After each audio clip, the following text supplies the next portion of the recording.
মই বৰ্তমান উপস্থিত আছো উত্তৰ গুৱাহাটীৰ আউনীআটী সত্ৰৰ বাকৰিত আৰু এই সত্ৰৰ বাকৰিতে আজিৰে পৰা 3 দিনীয়া কাৰ্যসূচীৰে দিহা নামৰ এক কৰ্মশালা অনুষ্ঠিত কৰা হৈছে আৰু কামৰূপ সংগীত মহাবিদ্যালয়ৰ উদ্যোগত যি দিহা নামৰ কৰ্মশালা যি অনুষ্ঠিত কৰা হৈছে আৰু ইয়াতে প্ৰশিক্ষণ আগবঢ়াইছে অমিয়া নেওগ কলিতা। আমি সকলোৰে পৰিচিত এইগৰাকী গুৰুৰ মোৰ ওচৰত বৰ্তমান আছে। আপুনি যিহেতু শিৱসাগৰৰ পৰা আহিছে আপুনি প্ৰশিক্ষণ আগবঢ়াইছে, কি ক'ব এই মুহূৰ্তত?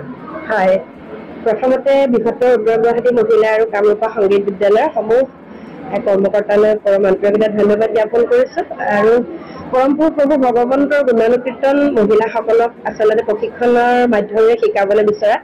আপোনালোকেও দেখিছে বা সমাজত বৰ্তমান সময়ত মহিলাসকলে সিংহভাগ গ্ৰহণ কৰি থকা দিহানাম অত্যন্ত জনপ্ৰিয় হৈ পৰিছে আৰু জনপ্ৰিয় হৈ পৰাটো বা আদৰি লোৱাটো সমাজৰ কাৰণে মহিলাসকলৰ কাৰণে শুভ লক্ষণ।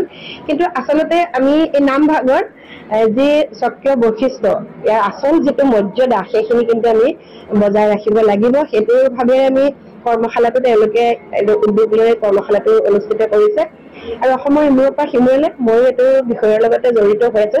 কালি মই দিনত সামৰি আহিলো। ইমান এটা ৰসময়ী সংগীত পৃথিৱীত কাৰো নাই আচলতে নিশ্চিতভাৱে। আৰু মহাপুৰুষজনাৰ আচলতে অনুপম সৃষ্টি হৈছে এয়া হৈছে নাম প্ৰসংগ আৰু এই নাম প্ৰসংগক আপুনি বিশ্ব দৰবাৰত প্ৰতিষ্ঠা কৰাৰ কাৰণে আপুনি যি প্ৰচেষ্টা লৈছে তাৰ কাৰণে আপোনাক নিশ্চিতভাৱে আদৰণি জনাইছো। আৰু উত্তৰ গুৱাহাটীত মহিলাসকলৰ উৎসাহ কেনেকুৱা দেখিছে?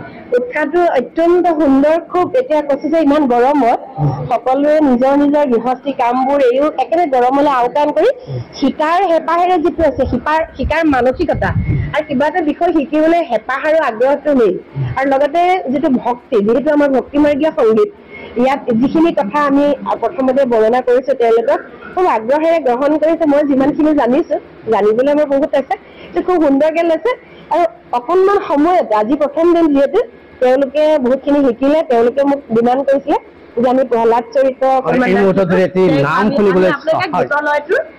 সেই নামটো অত্যন্ত বেছি ৰস পায়, সেইখনকে আমি গাব বিচাৰিছো। নিশ্চিতভাৱে আমি এতিয়া নামৰ মাজলৈ যাম।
আপোনাক এই মতত ধন্যবাদ জনাইছোঁ।